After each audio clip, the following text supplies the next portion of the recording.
Assalamualaikum warahmatullahi wabarakatuh. Waalaikumsalam. Ya.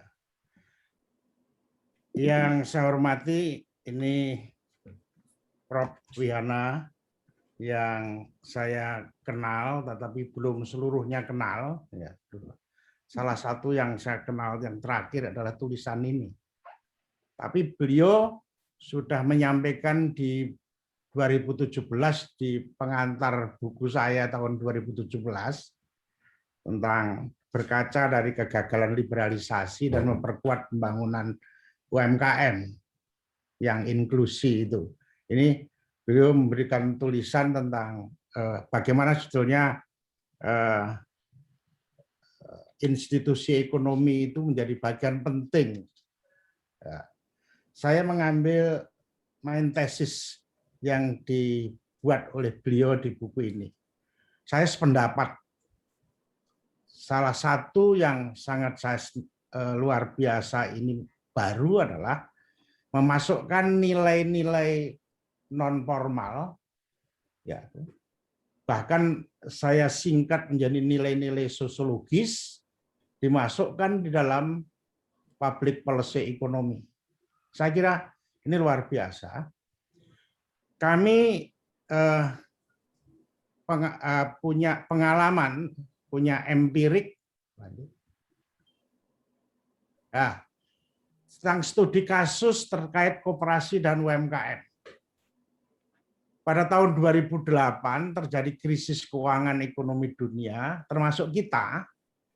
Pada waktu itu tidak seperti sekarang ini, COVID ini, distribusi barang dan jasa masih berjalan dengan baik, tidak ada PSBB dan PPKM mikro, ya, sehingga backbone ekonomi di Jawa Timur, koperasi dan UMKM berjalan bahkan menjadi backbone yang realistis dalam krisis pada waktu itu. Kemudian tahun 2009 kami ditugasi meningkatkan kesejahteraan masyarakat dan bangun demokrasi di Jawa Timur. Maka tahun 2009 itu kami membentuk Dewan Riset Daerah bersama dengan Kanwil BPS Jawa Timur melakukan riset. Hasilnya sebagian besar UMKM kondisinya visible tapi tidak bankable. Data di bidang moneter pada waktu itu tingginya bunga dana pihak ketiga. Jadi ini anunya dunianya moderator Mbak Kiki, ya. Suku bunga kreditnya juga menjadi tinggi. Apa kemudian pikiran yang ditulis di dalam disertasi Prof. Wihana di Monash itu, ya, dia Pemda Jawa Timur bersama DPRD membuat perda jaminan kredit daerah untuk menjamin UMKM yang visible tapi tidak bankable dengan modal dari APBD. Ya, kelembagaan kita bangun, kepastian terhadap regulasi kita buat, ya, sehingga ada aktivitas ekonomi yang bisa berjalan dari mereka yang tidak punya akses terhadap industri jasa keuangan. Yang ini dari segi regulasi, ya, membuat kesepakatan Pemda dan DPRD. Ini non formal, jadi persis dengan mentesisnya Prof. Wihana Kirana. Bahwa Pemda dan DPRD membentuk BPR, jadi ada BPR Pemda Jawa Timur, kita jadikan bank UMKM. Jadi kelembagaan untuk akses dan untuk implementasi kita bentuk bank UMKM. Ya, ini yang kami diinspirasi oleh Pak Darmin Nasution, Pak Darmin, memberikan modal ke bank UMKM lewat loan agreement dari APBD dengan jaminan giro 2% dan lending kredit 6%. Space-nya hanya 4% yang diasuransi lewat Jamkrida, jaminan kredit daerah. Yang next.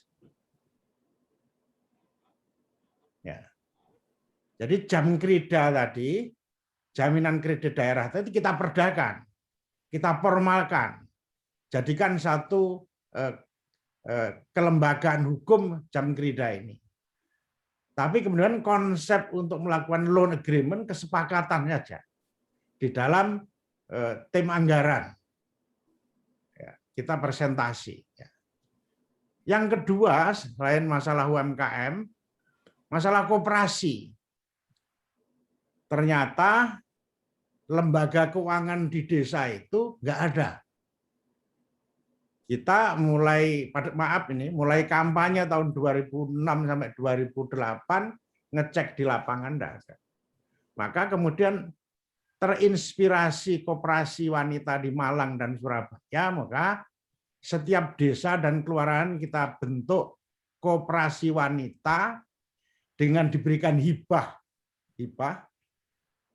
modal 25 juta. Kalau kemudian diverifikasi oleh IAI, ya IAI, kemudian kita kerjasama dengan IAI, maka kemudian ditambah 25 juta sampai 4 kali. Tapi yang tidak berkembang tidak kita tambah. Dari 100% dievaluasi oleh Fakultas Ekonomi Universitas Brawijaya, 82% hidup dari koperasi wanita ini. Ini sebagai pendidikan terhadap proses bagaimana industri jasa keuangan itu berkembang di desa dan mengapa koperasi wanita, karena perempuan itu lahir sudah jadi akuntan, lain dengan lelaki. Ya, kalau lelaki ada kopiahnya masih ada uang di kopiah, ada di kaos kaki, tapi perempuan enggak. Ya. Next. Sebelum saya tutup, kami melakukan survei tanggal 24 Maret tahun 2021, seminggu lebih.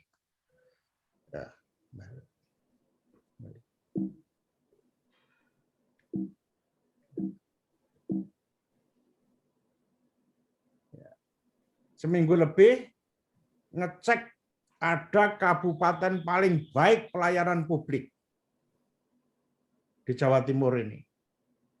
Tapi kemudian kita cek di lapangan. Saya sependapat pikiran Prof. Robert tadi. Kelembagaan pemerintahnya memang oke. Tapi kelembagaan yang kemudian ngurusi private service kita itu hampir kosong. Ya.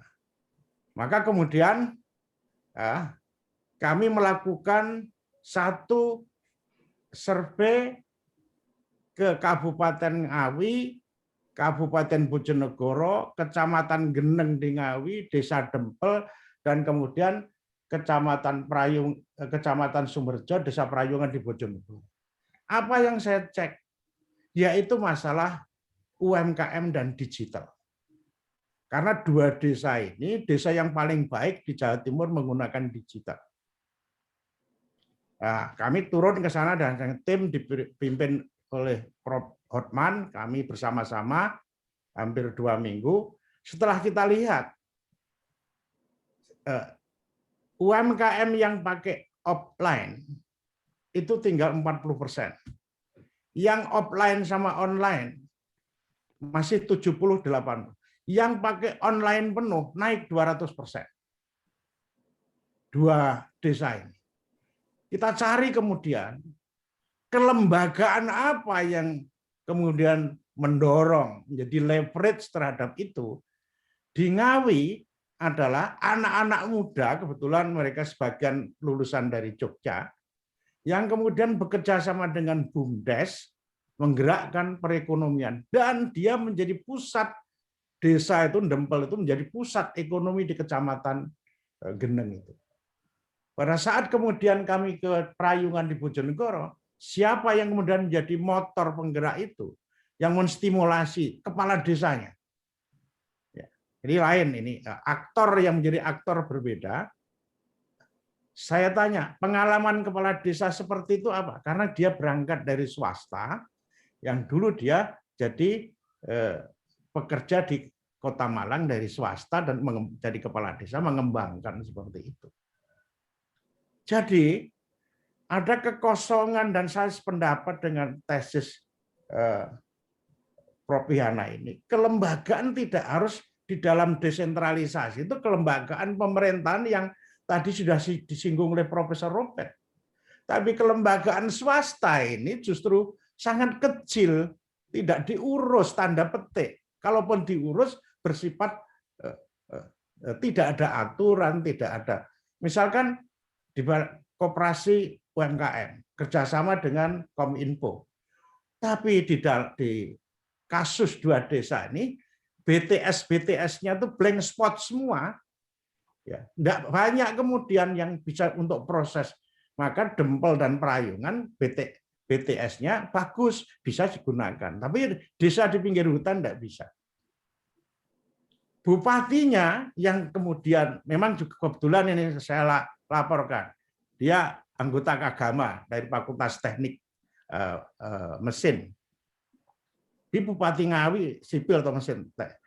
Di Bupati Ngawi dia membuat cyber optik sendiri dibiayai oleh Pemda. Kami sarankan jangan dibiayai oleh Pemda, tapi Pemda kemudian loan agreement memberikan uang kepada industri jasa keuangan, dia kredit dan kemudian suku bunganya murah. Agar learning terhadap proses bagaimana sebetulnya efisiensi di proses itu. Jadi kesimpulan saya di pikiran-pikiran tentang mensejahterakan masyarakat, kelembagaan, apalagi konsep New Institutional Economic ini memasukkan nilai-nilai non-formal, kultur, budaya, dan lain sebagainya, saya kira ini sangat tepat sekali. Karena tidak bisa kita mencerabut terhadap transformasi itu dari nilai-nilai budaya dan lokal seperti itu. Saya kira juga yang tadi disinggung Prof.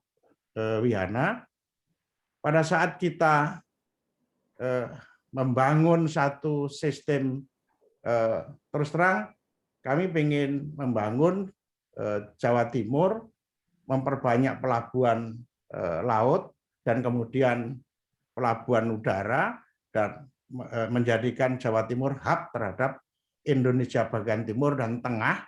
Kami membuat perwakilan-perwakilan dagang yang kami namakan atase perdagangan di 27 provinsi dari 33 pada waktu itu, dan pertumbuhan perdagangannya luar biasa.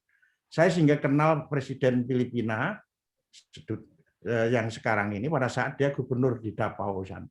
Karena lewat Sulawesi Utara lah kemudian perdagangan kita ke provinsinya beliau itu equal 7 triliun rupiah. Pada tahun 2017 saya masih mengikuti dengan kegiatan itu, dan bahkan sebelum beliau jadi presiden kita ketemu di Manado. Terima kasih. Assalamualaikum warahmatullahi wabarakatuh.